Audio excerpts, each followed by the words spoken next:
Hello dear class 11 students, and welcome back to this online tutoring alternative English class with me, Esther Zutsobio. Today we are going to learn another interesting and humorous story from the prose section, which is titled The Luncheon by William Somerset Maugham. Now, about the author of the lesson, William Somerset Maugham. He was an English playwright, novelist, and short story writer. He was among the most popular writers of his era and reputedly the highest paid author during the 1930s. He did not want to become a lawyer like the other members of the family. So he trained and qualified as a physician. His first novel, which was named Lisa of Lambeth, this was the first novel that he wrote.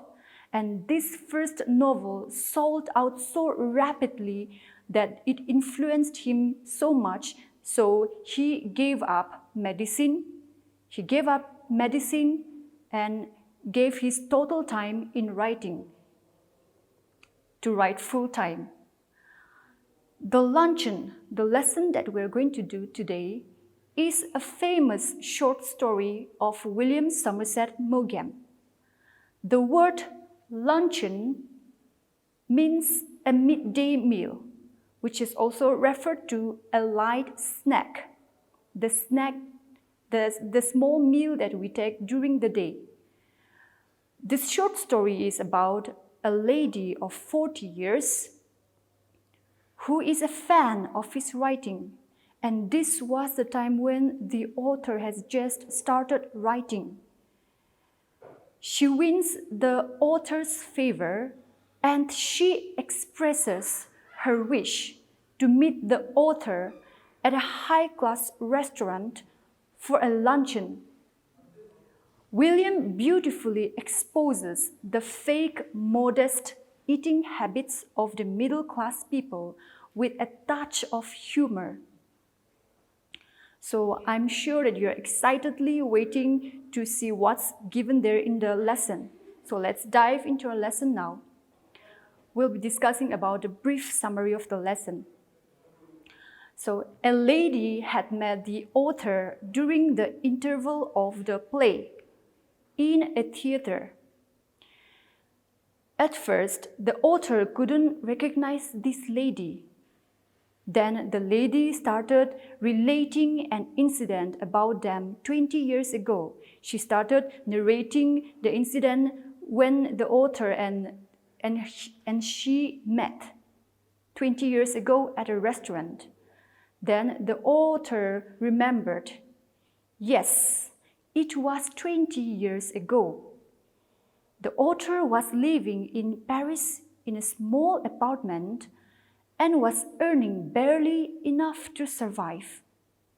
The lady is a fan of his writings, and she wins the author's favor and expresses her wish to meet him at a high-class restaurant called Fayette's in Paris. Now, Fayette's was a high-class restaurant, and William at that time was earning barely enough for himself. Fayette's was a high-class restaurant, and William at that time was earning barely enough for himself that he had never even thought of visiting that expensive restaurant. But then the author was flattered and imagines the portrayal of a beautiful, graceful lady in his mind, and he was too young at that time. He was too young to have learned to say no to a woman. He was too young to have learned to say no to the proposal of a woman. So he decided to meet her. The author had just 80 francs in his pocket. Now, what is francs? Francs is a former unit of currency of France. These days, they use euro. So the author had just 80 francs in his pocket. Estimating the cost of a luncheon, which should not cost more than 15 francs, he decided to cut down coffee from his menu so that he could have enough for himself for the next 2 weeks. His meeting was fixed on Thursday at 12:30 through correspondence. When they met, he was surprised to see that the lady was in her 40s and she was very talkative and she was not at all attractive for the author. He was startled when the menu was brought because the prices were higher than he expected. But the lady reassured him, saying, "I never eat anything for luncheon." So keep this in mind. The lady will keep on repeating, "I never eat anything for luncheon." So when the author mentioned this, when the lady mentioned this, the author was relieved. Then, out of courtesy, he insisted that she should order something. Then the lady replied, saying, "I don't eat more than one thing. I think people eat far too much nowadays." And she said, "A little fish perhaps?" And then she ordered for salmon.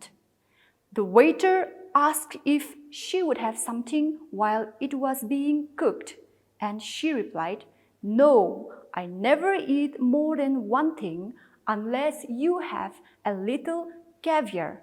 I never mind caviar." Then caviar was ordered while salmon was in the process of cooking. Now, salmon is a large edible fish much prized for its pink flesh. Caviar is a dish prepared with large fish eggs. And both these items were among the most expensive dishes in the menu of that restaurant. So, on the other hand, the author, William, he just ordered for the cheapest dish in the menu, that is mutton chop.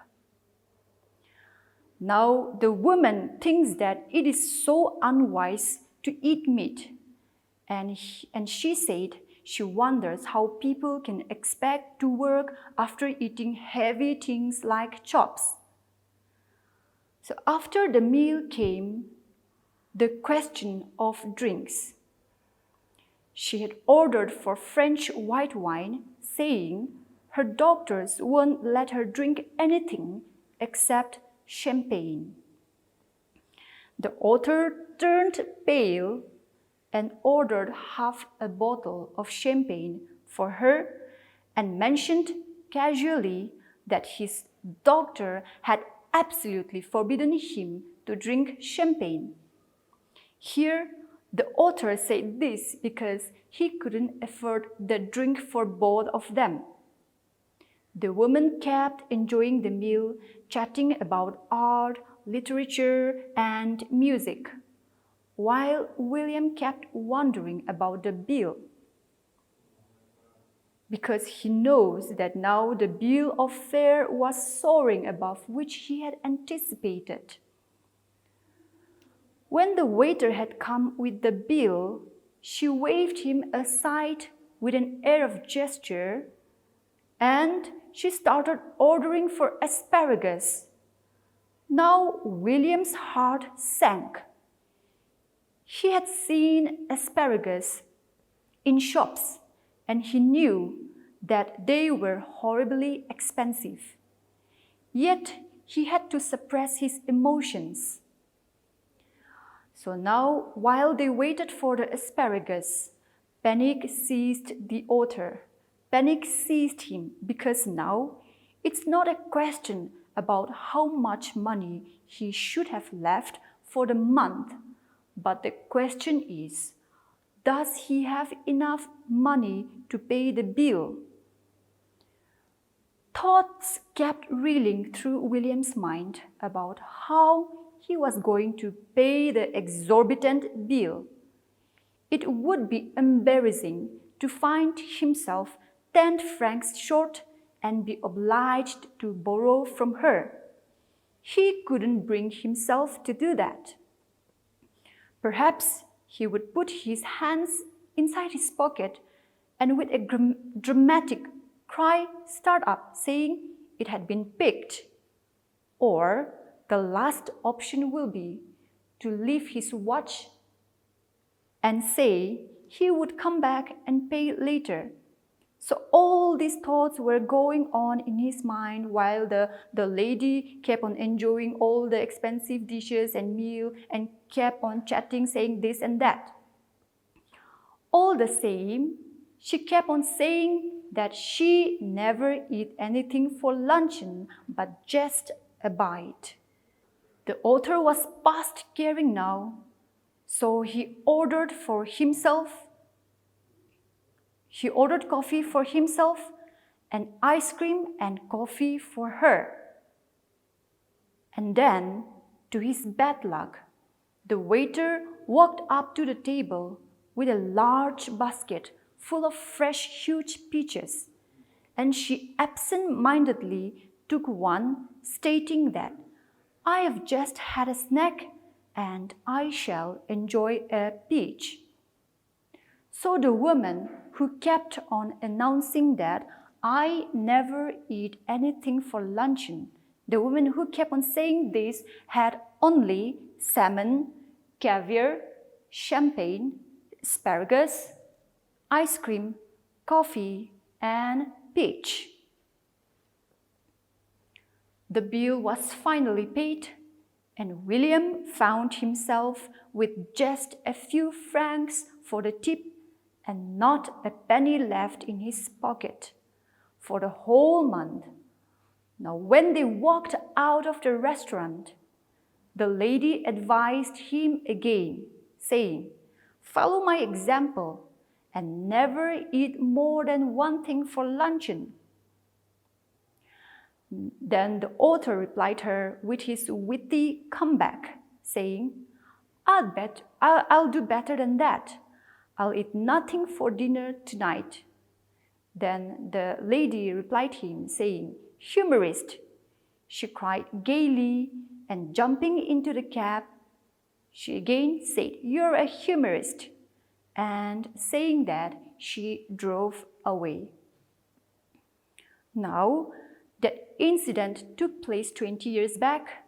The author bumped into her at the theater the other day, and he noticed that the woman was obese, weighing 21 stones. 21 stones, converting it into kgs, it comes up to 136 kgs.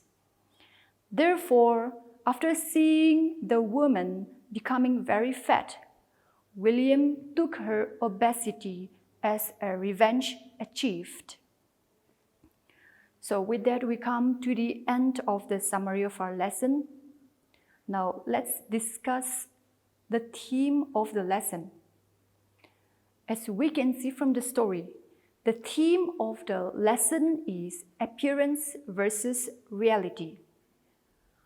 The main focus of the story is in the appearance versus reality.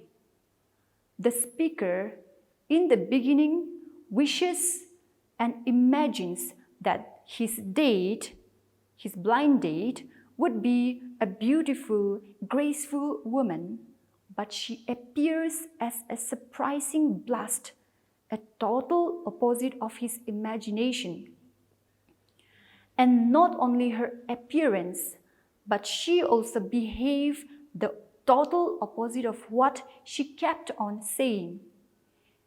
Because she kept on announcing, "I never eat anything for luncheon," but in reality, she was food-loving and a ravenous woman who doesn't even think about the price the speaker would need to pay for the lunch.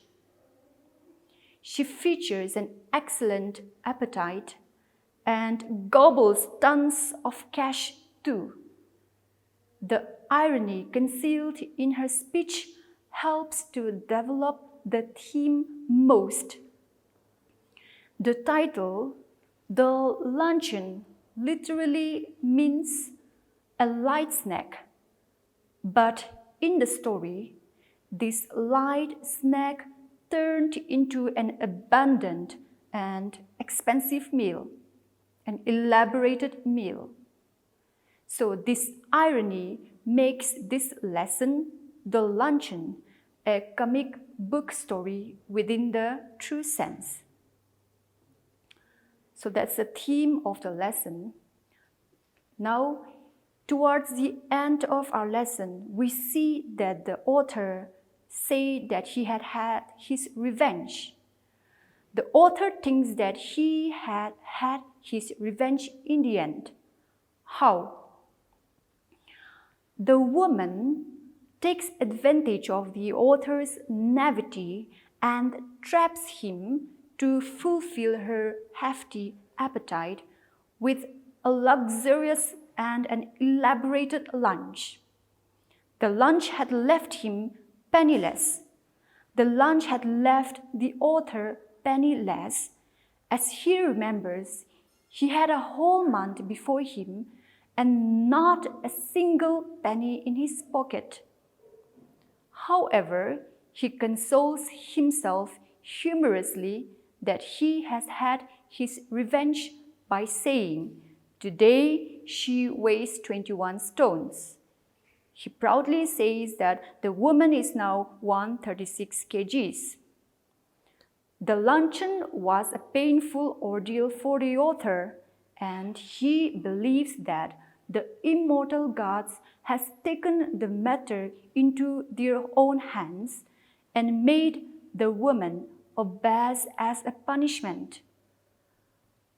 The author does not sympathize with her obesity, but rather decides to accept it calmly as having had his revenge.